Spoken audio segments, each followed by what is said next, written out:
તોરલે ત્રણ નર તારિયા 66 યોને સધીર જેસલ જગનો ચોરટો એને પલમાં કીધો પીર એને પલમાં કીધો પીર એવો જેસલ જાડેજો છે એ સતી તોરલને જ્યારે એમ કહેવાય છે કે અંજારમાં લઈને આવે ત્યારે એ જેસલ જાડેજો છે એ પીર થઈને પૂજાઈ ગયો હતો. કારણ કે જે કચ્છનો કાળો નાગ કહેવાતો હતો, જે બારવટીયો હતો, એની જગ્યાએ જેસલ જાડેજો છે એ પીર થઈને પૂજાઈ ગયો. તો એ સતી કેટલી મહાન હશે. તો એ જેસલ જાડેજા અને સતી તોરલના ઇતિહાસની આપણે વાત કરવી છે. અમુક વાતો હોય છે એ લોકમાય વાયકા મુજબ હોય છે અને અમુક વાતો છે એની સાક્ષી ઇતિહાસ પુરાવે છે. તો બંને વાતોનું મિશ્રણ કરી અને આપણે વાત કરીએ તો જેસલ જાડેજા બારવટે શું કામ ચડ્યા અને એને સતી તોરલ કેવી રીતે મળ્યા અને પછી પીર કેવી રીતે થઈને પૂજાઈ ગયા.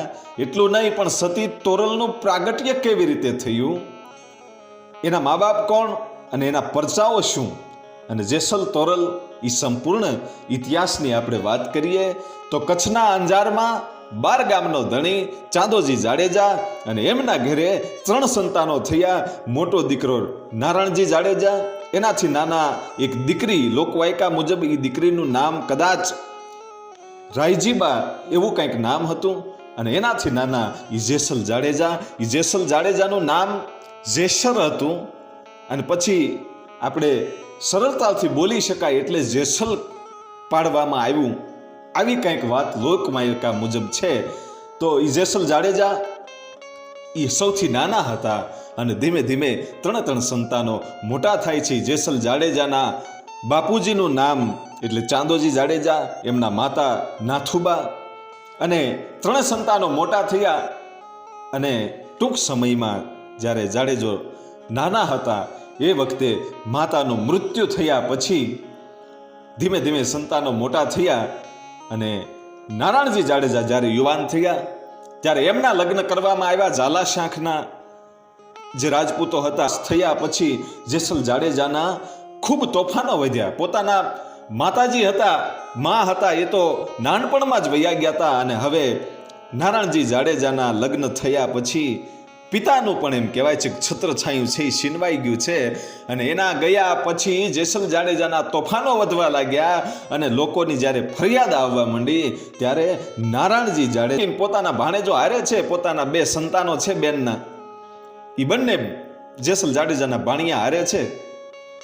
અને જેસલ જાડેજાને જ્યારે એ વારણા લેવા માટે બેન જાય છે એ વખતે પોતાના હાથમાં, જેસલ જાડેજાના હાથમાં જે છમછેર હતી એ તરવાર કાઢી અને પોતાની સગી બેનના મસ્તકમાં જ્યારે માર્યું ત્યારે પોતાની બેન એમ કહેવાય છે કે પોતાના પ્રાણ છોડી દીધા અને બેનને મારી નાખી ભાઈ.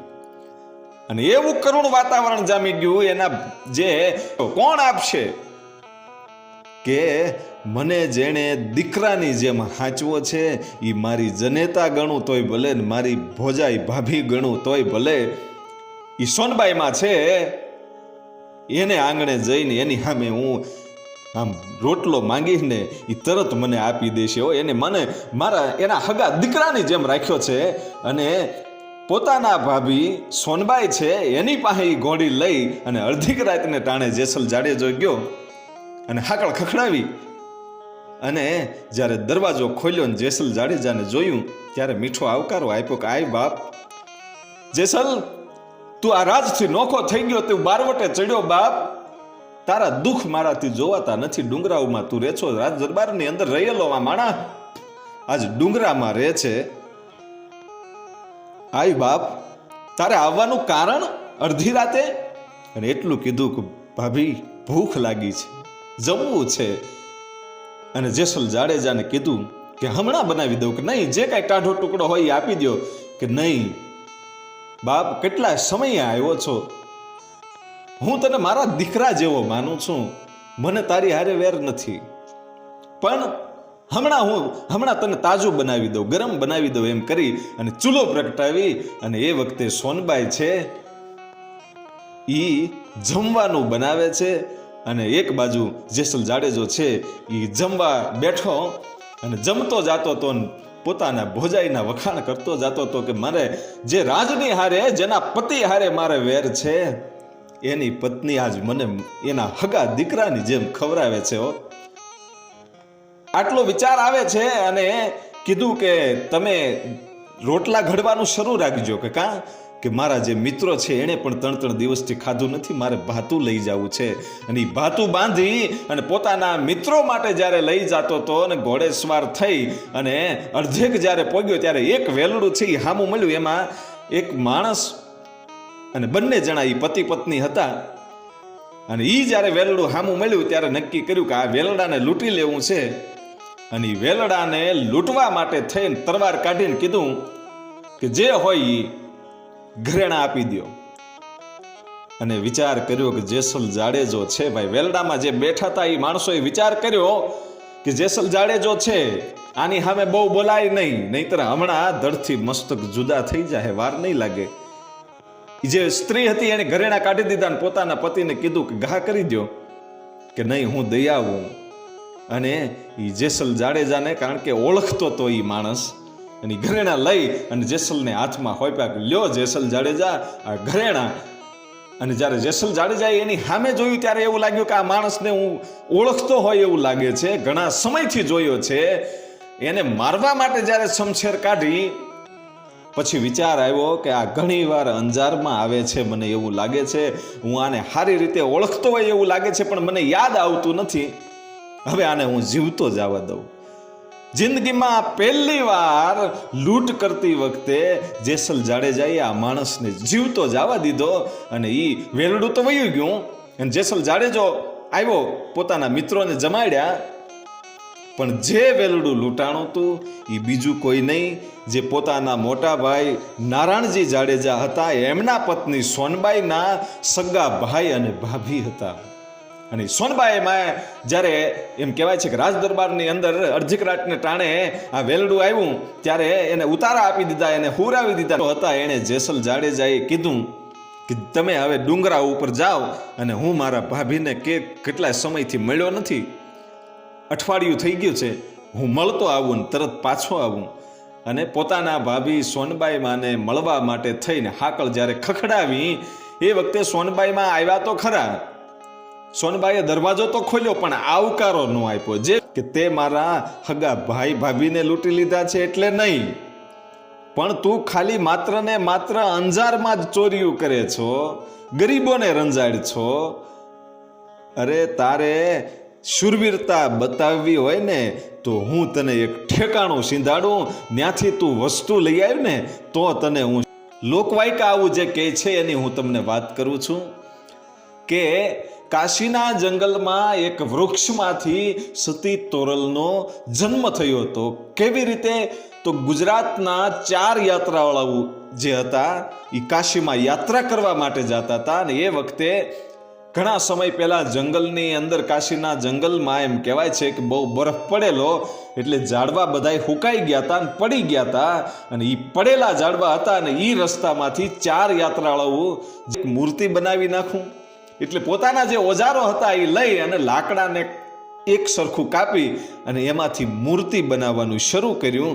અને મૂર્તિ જ્યારે બની ગઈ ત્યારે એક સ્ત્રીની મૂર્તિ બની, યુવાન સ્ત્રીની મૂર્તિ બનાવી. ત્યાં એનો સમય જાગવાનો હતો એ પૂરો થઈ ગયો અને દરજીને જગાડ્યો અને પોતે છે એ સૂઈ જાય છે.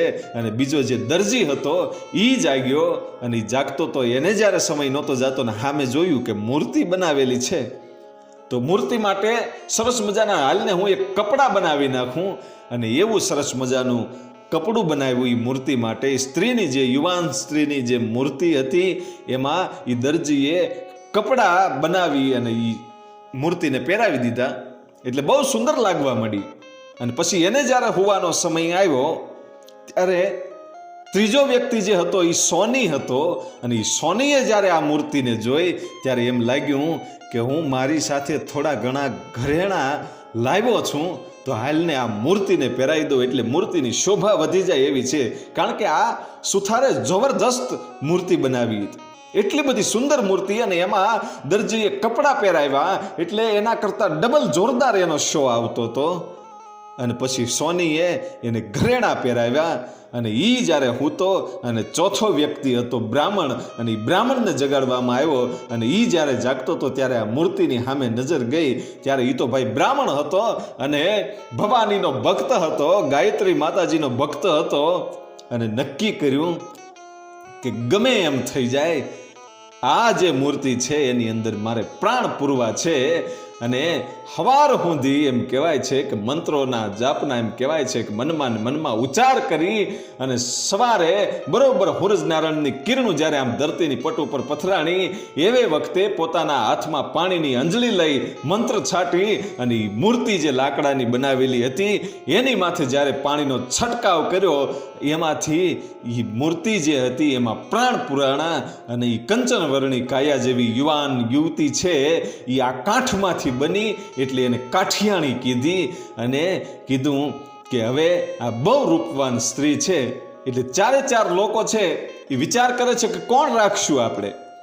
બ્રાહ્મણ કહે છે મેં પ્રાણ પૂર્યા છે, સુથાર કહે છે મેં ઘડી છે આ મૂર્તિને. આવો જે વાદ વિવાદ હાલતો હતો એટલે લોકોએ નક્કી કર્યું કે કાંઈ વાંધો નહીં, આપણે આની સાથે લઈ લ્યો અને કાશી નરેશ જે છે, કાશીનો રાજા છે, એને હોપી દો એટલે આપણને ઘણા બધા રૂપિયા મળી જશે. એવું નક્કી કરી અને કાશીના જે નરેશ હતા, કાશીનો જે રાજા હતો, એને આ જે સ્ત્રી એની જે મૂર્તિ બનાવી હતી ને એમાં પ્રાણ પૂર્યા હતા, એ સ્ત્રી જે હતી એ કાઠિયાણી, કાઠમાંથી બની એટલે કાઠિયાણી કહેવાને. એટલે પછી કાશી નરેશને હોપે છે કે અમે આ સ્ત્રી તમને આપી દઈએ, તમે અમને શું આપશો? કે તમે માંગો એ કે આ સ્ત્રીના બારોબાર તમે અમને હોના મોર આપી દો એટલે અમે નીકળી જઈએ ને આ સ્ત્રી તમારી. એટલે કાશી નરેશે એમ કહેવાય છે કે એને ત્રાજવામાં તોલ્યા, જે આ મૂર્તિમાંથી જે સ્ત્રી બની હતી એને તોલી અને એની ભારોભાર હોના મોરા લોકોને આપી દીધા. એટલે એ તો નીકળી ગયા, પણ એનો તોલ કરવામાં આવ્યો એટલે એનું નામ તોરલ રાખવામાં આવ્યું. ઈ જ સતી તોરલ. આ લોકવાયકાની વાતું છે, પણ ઈ સતી તોરલ એનું નામ પાડવામાં આવ્યું. અને પછી જે કાશી નરેશ હતા, કાશીના જે રાજા હતા, એને એમના ગુરુ જે રામાનંદ છે એ રામાનંદ સ્વામીને સેવા માટે આ તોરલનું દાન કર્યું હતું. એ રામાનંદને દાન કર્યા પછી રામાનંદ છે એ એક દિવસ પાંચાળની ધરતીમાં સોનગઢમાં આવે છે. એ વખતે સોનગઢનો કાઠી દરબાર ભગત છે, 40 વર્ષની ઉંમર થઈ ગઈ છે, અને રામાનંદ સ્વામીને ખૂબ સાચવા. અને જ્યારે રામાનંદ સ્વામી છે પાછા જતા હતા કાશીમાં, એ વખતે એને એમ લાગ્યું કે એટલા દિવસ હું રહ્યો પણ મેં આના ઘરમાં કોઈ સંતાન નથી જોયું. એટલે પૂછ્યું કે તમારે કોઈ સંતાન નથી? કે નહીં, અમે વાંજિયા છીએ. અને એ વખતે રામાનંદ સ્વામીએ આશીર્વાદ આપ્યો કે જાઓ, આજથી 9 મહિના પછી તમારે ઘેરે દૂધ જેવો દીકરો થાય. એ રામાનંદ સ્વામીએ આ કાઠી દરબારને એમ કહેવાય છે કે સોનગઢમાં આશીર્વાદ તો આપી દીધા અને રામાનંદ સ્વામી છે નીકળી ગયા. અને 9 મહિને એ દીકરાનો જન્મ થયો અને ધીમે ધીમે એ દીકરો છે મોટો થાય છે અને 1.5 વર્ષનો થયો. એ વખતે રામાનંદ સ્વામી આવી અને એમનું નામકરણ કર્યું અને એનું નામ સાસટીયો રાખવામાં આવ્યું. અને એ જ સાસટીયો દરબાર ધીમે ધીમે મોટો થાય છે. અને પછી તો એમના માતા પિતા છે એનો અંત સમય આવ્યો. એ વખતે આ કાઠી દરબાર અને કાઠિયાણી એના પોતાના દીકરા સાસટિયાને એમ કહે છે કે બેટા, અમારે કાંઈ હવે ઈચ્છા તો નથી, પણ અમે જ્યારે આ દેવલોક પામીએ, અમારો જ્યારે અંત થાય ત્યારે તું કાશીમાં ગંગાજીમાં અમારા ફૂલને પધરાવજે. અને પછી તો એક પછી એક પોતાના માતા પિતાનું મૃત્યુ થયા પછી બરોબર એમ કહેવાય છે કે જે સાસટીયો છે, સાસટીયા દરબાર, એ પોતાના માતા પિતાના ફૂલ લઈ અને જ્યારે કાશીમાં ગંગામાં પધરાવા ગયા અને પાછા ફર્યા, એ વખતે એક સંતની સામે નજર ગઈ અને એ સંતે આની સામે નજર કરી અને સંતને પગે લાગીને આશીર્વાદ લીધા. અને સંતે પૂછ્યું કે કોણ છો ભાઈ, ક્યાંથી આવે છે? કે બાપુ, પાંચાળથી આવું છું અને કાઠીનો દીકરો છું. એમ કે હા, કે મને એવું લાગે છે કે તારું નામ સાંસટીયો હશે. કે હા, મારું નામ સાંસટીયો છે, પણ તમે કેવી રીતે ઓળખો છો? કે તારા બાપની અણહાર તારામાં આવે છે એટલે મેં કીધું. અને બીજી વાત એ કે મારું નામ રામાનંદ સ્વામી છે અને તારું નામ સાંસટીયો મેં પાડ્યું છે. અને એ વખતે સાંસટીયા કાઠી દરબાર છે એ રામાનંદ સ્વામીના પગમાં પડીને કીધું કે તમે જ મારા ગુરુ છો અને તમારા આશીર્વાદથી મારો જન્મ થયો હતો. એવી વાત મારા માતા પિતા મને કરતા હતા. અને પછી એ વખતે સંત રામાનંદ સ્વામી જે છે એણે સાંસટીયાને કીધું કે આવ મારા આશ્રમમાં, અને પોતાના આશ્રમમાં લઈ જઈ અને મહેમાનગતિ કરાવી. અને જ્યારે પાછા વળ્યા ત્યારે કીધું કે આ કાઠિયાણી, આ જે સતી તોરલ છે એને તમારે લઈ જવાની છે સૌરાષ્ટ્રમાં, અને જ્યારે આની કોઈ માંગણી કરે ત્યારે તમારે એને આપી દેવાની છે. અને તારે આજથી લઈ જઈ અને એને બેન તરીકે રાખવાની છે અને તારે ભક્તિ કરવાની છે. અને આ મહાન સતી છે. અને ત્યારે સાંસટીયા દરબાર છે એ સોનગઢમાં સૌરાષ્ટ્રની અંદર એમ કહેવાય છે કે સતી તોરલને લાવે છે, બેન તરીકે રાખે છે અને આશ્રમમાં ખૂબ ભજન ભાવ કરે છે. અને એ પછી જેસલ જાડેજો છે એ આવે છે અને જેસલ જાડેજાએ માંગણી કરી અને સતી તોરલને એમ કહેવાય છે કે હોપ્યા. અને સતી તોરલને લઈ અને જેસલ જાડેજો એમ કહેવાય છે કે જ્યારે નીકળે છે અને એ વખતે જ્યારે દરિયો આડો આવ્યો ત્યારે દરિયામાં નાવની અંદર બેઠા અને અધવચ્ચે જ્યારે નાવ પહોંચ્યું, આ જગ જાહેર વાત છે કે દરિયો છી તોફાને ચડેલો અને હાલક ડોલક જેદી નાવડી ઠાવા મળી અને તેદી જેસલ જાડેજા છે એ ધ્રુજવા લાગ્યો અને બીક લાગવા મળી કે હમણાં મળી જવાના છી. મકાન જેવડા મોજા છે એ ઉછળે છે અને જેસલ જાડેજાને બીક લાગે છે. વિચાર કરજો કે જેણે હજારોના જીવ લીધા છે, જેણે હગી બેન અને ભાણેજોને મારી નાખ્યા છે, પછી નાવડી ડૂબે છે. હે કે તારા પાપનો જે વજન છે ને તારા હૃદયની અંદર, એ પાપને હવે બારા કાઢવા માંડ અને નાખવા માંડ દરિયામાં. એટલે હમણાં આ દરિયાના મોજા છે ધીમા પડી જાય. આ તારા પાપનો વજન દરિયાને લાગે છે. અને જેસલ જાડેજો કહે છે કે મને કાંઈ સમજાતું નથી કે તે જેટલા પાપ કર્યા છે પોકારી નાખ અને દરિયામાં નાખી દે. એટલે હમણાં તું મેં અનેક ગરીબોના લોહી છૂચ્યા છે અને હગી બેનને ભાણેજોને મારી નાખ્યા છે. એટલું નહીં પણ એ કહેતા જ્યારે જેસલ છે એ થાકી ગયો અને પછી પાપ કર્યા છે એટલું કીધું ત્યાં તોફાન છે એ શાંત પડ્યું, એ પાપને પોકારાઈ ગયું. અને પછી તો સતી મળી ગઈ અને હવે તો આખી જિંદગી મારે ભજન કરવું છે. પોતાના ભાઈને અને ભાભીને એમ કહેવાય છે કે માફી માંગી અને ભજન સત્સંગ કરવાનું શરૂ કર્યું. અને પછી તો ભાઈ અનક્ષેત્ર શરૂ થયું. ટુકડો ત્યાં હરી ઢુકડો, ગરીબોને ખાવા દેવાનું, કાયમને માટે ભજનો સત્સંગો શરૂ હોય. અને એમાં એક દિવસ જેસલ અને તોરલ બંને એમ કહેવાય છે કે ગિરનારની યાત્રાએ જાય છે. ગિરનારની યાત્રાએ ગયા પછી ગિરનારના સંતોને એમ કહેવાય છે કે જમાતને આમંત્રણ આપ્યું કે 5 મહિના પછી વિચાર કરે છે કે અહીંયા સંતો મહંતો આવશે અને કરવું શું?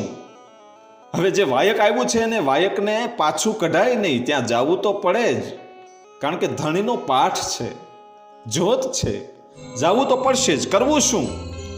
અને સતી તોરલે કીધું કે ગિરનારના સંતો મહંતો આવશે અને હું હાંચવી લઈશ અને તમે જાઓ અને ભુજમાં ધણીનો પાઠ કરો, ધણીની જ્યોત કરો, ત્યાં ભજન ભાવ કરો. અને જેસલ જાડેજા છે એ ભુજમાં જાય છે અને અહીંયા ગિરનારના સંતો છે એ આજ અંજારમાં આવ્યા છે. પણ ઘટના એવી બને છે કે ઘરમાં એક પણ દાણો અનાજ નથી. સતી તોરલ અને જેસલ જાડેજાએ તો ભાઈ જેટલી સંપત્તિ હતી એટલી સંતો મહંતોને ગરીબોને ખવડાવવામાં એમ કહેવાય છે કે અનેક ક્ષેત્રમાં લૂંટાવી દીધી હતી. પછી તો મજૂરીએ જઈ અને પછી પણ સંતો થવું જ પડે. અને એ વખતે જેસલ જાડેજાએ કીધું કે સતી, ધીમો ધીમો વરસાદ આવે છે, તમારા પગ બગડશે. એટલા તમારા કોમળ પગ છે કે તમારા ગારાવાળા પગ બગડે એ ન હાલે, હાલો હું તમને મૂકી જાઉં. અને જેસલ જાડેજા છે એ સતીને તેડી અને સધીર વાણિયાના જ્યારે ઓહરીની અંદર એના એમ કહેવાય છે કે ઓરડામાં ઓસરીમાં મૂક્યા. અને પછી સતી તોરલ છે એ ઓરડામાં જાય છે અને જેસલ જાડેજા છે એ બહાર બેઠા છે ઓહરીમાં. અને સતી તોરલ જ્યારે એ ઓરડાની અંદર દાખલ થયા એ વખતે સધીર વાણિયાએ એટલું કીધું કે ગારાવાળા પગ બગડ્યા હોય તો લૂછતા આવજો, કે વરસાદના તમે આવ્યા છો ને એટલે ગારાવાળા પગ બગડ્યા હશે. અને એ વખતે સતી તોરલે એટલું કીધું કે ગારાવાળા પગ નથી બગડ્યા શેઠ, હે કે નથી બગડ્યા, કે કે જેસલ જાડેજો મને તેડીને અહીંયા સુધી મૂકવા આવ્યો છે, હે કે હા. અને આમ જ્યારે સતીની સામે નજર કરી ત્યારે વરસાદ તો બહાર આવતો હતો અને વાણિયાએ વિચાર કર્યો કે આ સતીને કપડામાં એક પણ છાંટો પડેલો નથી, કોરા કપડા હતા અને સોળે શણગાર સધેલા. અને જેસલ જાડેજા જ્યારે મૂકવા આવ્યો છે એ વાત સાંભળી ત્યાં તો થર ભાઈ વાણિયો ધ્રુજવા મળ્યો કે જે પીર થઈ ગયો છે અત્યારે જેસલ પીર જેને લોકો કહે છે, ઈ ક્યારે જેસલ જાડેજો ને ક્યારે આ કચ્છનો કાળો નાગ બની જાય એનું કાંઈ નક્કી નહીં. અને ભાઈ ગડગડતી દોટ મૂકી અને જેસલ જાડેજાના પગમાં ઈ સધીર વાણિયો છે પડી ગયો અને કીધું કે મને હવે આ માર્ગ બતાવો. અને પછી એમ કહેવાય છે કે વાણિયાએ પણ સંન્યાસ લઈ લીધો હતો અને આખી જિંદગી એણે ભક્તિ કરી હતી અને સતી તોરલને ગુરુ પણ માન્યા હતા એવું પણ લોકવાયકામાં કહેવામાં આવે છે. અને પછી સતી તોરલ અને જેસલ જાડેજા એમ કહેવાય છે કે પછી તો અનેક પરચાઓ. પણ એક દિવસ એવી ઘટના બની કે મેવાડમાંથી માલદે અને રૂપાદે એ બંને મહાન હતા અને એને ખબર પડી કે કચ્છમાં અંજારમાં જેસલ પીર અને સતી તોરલ છે એને મળવા જવું છે, એને મળવા જવું છે. એના વખાણ બહુ થાય છે, જોયા નથી પણ સતી તોરલના અને જેસલ પીરના વખાણ બહુ થાય છે એટલે એને મળવા માટે જવું છે. અને ત્યાંથી વેલડું નીકળી ગયું અને અહીંયા જેસલ જાડેજા અને સતી તોરલને પણ વિચાર આવ્યો કે મેવાડમાં માલદે અને રૂપાદે કોઈ મહાન છે તો એને આપણે મળવા જવું છે. જોજો એકબીજાને જોયા નથી. અહીંથી મેવાડથી રથ નીકળી ગયો છે માલદે અને રૂપાદેનો જેસલ જાડેજાને સતી તોરલને મળવા માટે. અને એક બાજુથી એમ કહેવાય છે કે જેસલ જાડેજા અને સતી તોરલ નીકળી ગયા છે અને હામાં જ્યારે રણમાં ભેગા થયા તો એકબીજાની ઓળખાણ થઈ કે સતી તોરલ છે ને જેસલ જાડેજા છે અને માલદે અને રૂપાદે છે. અને પછી કીધું કે અમે તો તમને મળવા આવતા હતા, કે તમને મળવા આવતા હતા કે હવે અહીંયા ભજન કરીએ, જ્યાં મોકો મળ્યો છે ત્યાં ભજન કરીએ. અને એ રણની માલપા ભજન કરવું હતું પણ એટલો બધો તડક્યો હતો, કાંઈ છાંયો નહોતો એટલે માલદેએ જે ઝાડ નામનું જે ઝાડવું આવે છે એ ઝાડવાનું દાંતણ કરતા હતા અને એ દાંતણ એમ કહેવાય છે કે રણમાં રોપ્યું અને એક જ મિનિટની અંદર 2 જણા બેહે એટલો છાંયો થઈ ગયો. એ ઝાડનું ઝાડ ઉગી ગયું ભાઈ તાત્કાલિકો ઈ પરચો. અને અહીંયા જેસલજી પીપળીનું દાંતણ કરતા હતા, એ પીપળીનું દાંતણ રોપ્યું એટલે તરત પીપળી ઉગી અને 2 જણાને છાંયો થાય એટલો છાંયો થઈ ગયો. અને એક બાજુ જેસલ જાડેજા અને સતી તોરલ બેઠા છે પીપળીના ઝાડ નીચે અને એક બાજુ એમ કહેવાય છે કે માલદે ને રૂપાદે એ ઝાડના ઝાડ નીચે બેઠા. અને પછી જ્યારે તરસ લાગી ત્યારે સતી તોરલે વીરડી ગાળી અને એમાંથી પાણી તો આવ્યું પણ ખારું આવ્યું એટલે રૂપાદેએ એ પાણીને મીઠું કર્યું અને બધાએ પાણી પીધું. આજે પણ હાલમાં એ રણની અંદર એ પીપળીનું ઝાડ અને એ ઝાડનું ઝાડ હજી પણ એ સાક્ષી પુરાવે છે. અને પછી તો ભજન ભાવ થયા ને પછી પોતપોતાના એમ કહેવાય છે કે ઘરે ગયા. પછી ઘણો સમય સુધી ચાલ્યું આવું અને પછી એક દિવસનો સમય એવો આવ્યો કે જેસલ જાડેજાએ જાહેર કરી દીધું કે આજથી 3.5 દિવસ પછી હું સમાધિ લઈશ. બરાબર અહીંયા જાહેર કર્યું સમાધિ લેવા. બધો પ્રતાપ તમારો છે, રોય રોય કોને સંભળાવું. તેથી જેસલ જાડેજો કહે છે કે માયલો રૂવે ને માયલો ભીતર જલે, રુદિયો રૂવે ને માયલો ભીતર જલે. હે સતી આ પીર તો તમે મને બનાવ્યો છે, હું વચન આપવા વાળો કોણ? કે નહીં, તમારે વચન આપવું હોય તો જ હું જાઉં, કે વાયકને પાછું ધકેલાય નહીં. એટલે સતી 3.5 દિવસમાં હું પાછો નહીં આવી શકું અને 3.5 દિવસની ઉપર સમય જાય તો પછી સમાધિ લેવાનું જે મેં વચન દીધું છે લોકોને એ ખોટું પડે. એટલે તમે જાઓ અને હું તમને વચન આપું છું કે તમે બોલાવશો ત્યારે સમાધિમાંથી હું જાગીને આવીશ. એ વચન લીધું અને પછી સતી તોરલને એમ કહેવાય છે કે જેસલ જાડેજો એમ કહે છે કે સતી તમે ગાયત્રી મંત્ર બોલો. કે હા, શું કામ? કે કદાચ તમે 3.5 દિવસે જ્યારે હું સમાધિ લઉં એ વખતે પહોંચ્યા ન હોય અહીંયા, તો જ્યારે મહાપુરુષો જ્યારે સમાધિ લે ને ત્યારે ગાયત્રી મંત્ર બોલવામાં આવે છે. જે ગાયત્રી હોય છે સમાધિની, એ ગાયત્રી બોલવામાં આવે છે. કે કદાચ તમે નહીં હોય તો ગાયત્રી કોણ બોલશે? તમે ગાયત્રી બોલતા જાઓ. અને સતી તોરલે ગાયત્રી બોલી અને પછી સતી તોરલ છે એ પોતાનો રથ લઈ, વેલડું લઈ અને જાય છે. પેલા મેવાડમાં જાય છે, માલદે ને રૂપાદેને મળે છે, અને પછી માલદે, રૂપાદે અને સતી તોરલ એ બધાય તરણેતર આવે છે. જે આપણે તરણેતરનો મેળો ભરાય છે ત્યાં ભગવાન ભોળિયાનાથના દર્શન કરી અને પછી ઢેલડી નગર ગુરુ મેઘધારવાને ત્યાં ભજન ભાવ કરે છે. અને ત્યાંથી પછી લોકો પૂછે છે કે જેસલ કેમ નથી આવ્યા? કે એને તો સમય આવી ગયો છે અને એને સમાધિ લેવાનું નક્કી કર્યું છે. 3.5 દિવસ પછી એ સમાધિ લેશે, એટલે મારે અહીંથી વહેલા સતા નીકળવું પડશે. સમાધિ લે એ પહેલાં મારે ત્યાં પહોંચી જવું છે. અને પછી એમ કહેવાય છે કે સતી તોરલ છે એ નીકળે તો છે, એમની સાથે માલદે ને રૂપાદે આવે છે, પણ 3.5 દિવસ પૂરા થઈ ગયા છે અને જેસલ જાડેજાએ સમાધિ લઈ લીધી છે. અને જ્યારે એમ કહેવાય છે કે અંજારની ભૂમિમાં જ્યારે પગલાં માંડ્યા અને અંધારા જેવું દેખાણું, ત્યારે સતી તોરલ એમ કહે છે માલદેન રૂપાદેને કે કાંઈક એવું લાગે છે કે જેસલ જાડેજાએ સમાધિ લઈ લીધી છે. અને માલદેન રૂપાદે છે એને આશ્વાસન આપતા આપતા કે હમણાં આપણે પહોંચી જઈશું. અને એમાં એક ગોવાળિયો મળે છે, અને ગોવાળિયાને સતી તોરલ પૂછે છે કે ભાઈ જેસલના કાંઈ સમાચાર છે?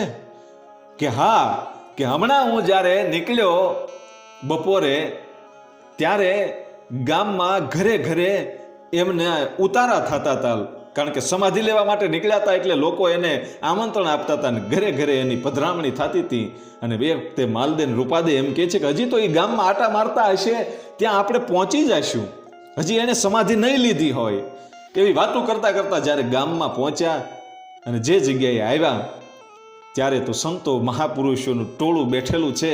અને જેસલ જાડેજાની સમાધિ જોઈ અને એ વખતે એ જગ્યાએ એક તારો લઈ માલદે રૂપાદે અને સતી તોરલે એમ કહેવાય છે કે આરાધ કર્યો છે, અલખનો આરાધ કર્યો. કારણ કે જેસલ જાડેજાએ સમાધિ લઈ લીધી હતી અને તોરલ, સતી તોરલ છે એમ કહે છે કે જાગો જાડેજા, તમે મને વચન આપ્યું છે કે જ્યારે હું તમને બોલાવું ત્યારે તમારે સમાધિમાંથી જાગવું પડશે, અને હવે વચનને સંભાળી વેલા વેલા જાગો. જાડેજા હવે જાગો, અલખનો આરાધ કર્યો અને જેસલ જાડેજા છે એ સમાધિમાંથી ભાઈ બહાર આવ્યા અને પછી ભજન કર્યું. અને પછી ગામના લોકોને કીધું કે હવે સતી તોરલ કહે છે કે મારી સમાધિ ગળાવો. અને એ વખતે ગામ લોકો એમ કહે છે કે જેસલ પીરે તો સમાધિ લઈ લીધા પછી તમારા વચનને ખાતર એ સમાધિમાંથી જાગ્યા, એટલે એનો પ્રગટ આ પરચો છે, એ તો જેસલ પીર છે, એની પીરાઈ તો અમે જોઈ લીધી, પણ હે સતી તમે વર્ષોથી અમારા અંજારમાં છો, તમારી પીરાઈ કે તમારું સતીત્વ અમે જોયું નથી, હવે અમને એવું કાંઈક દેખાડો. અને એ વખતે સતી તોરલે કીધું કે તમારે સમાધિ ગાળવી નહીં પડે, આપોઆપ સમાધિ ગળાઈ જશે, હું સમાધિમાં બેસી જઈશ અને આપોઆપ સમાધિ છે એ બુરાઈ જશે. અને એ વખતે જેસલ જાડેજાની સમાધિથી 100 ડગલા આગળ જઈ અને પછી ત્યાં ઊભા રહ્યા, એટલે ઓટોમેટિક સમાધિ ગળાઈ ગઈ. 100 ડગલા, એ 100 ડગલા આગળ જઈ અને પછી સમાધિ લીધી, ઓટોમેટિક સમાધિ બુરાઈ ગઈ. અહીંયા જે સમાધિમાં જેસલ જાડેજાએ સમાધિ લીધી હતી એ સમાધિમાં જેસલ જાડેજાએ સમાધિ ફરી વખત લઈ લીધી. અને લોકો એમ કહે છે કે સમાધિ લીધા ત્યારે 100 ડગલાનું અંતર હતું, 100 ડગલાનું બંને સમાધિમાં અંતર હતું. અને આજે ખૂબ એ સમાધિઓ છે એ નજીક આવી ગઈ છે. અને લોકવાયકા એવું પણ કહે છે કે જ્યારે એ સમાધિ બંને ભેગી થશે ત્યારે કાંઈક પ્રલય થવાનો છે, આવી પણ લોકવાયકા છે. અને આ સંપૂર્ણ કથા હતી જેસલની અને તોરલની. એ સતી તોરલ અને જેસલ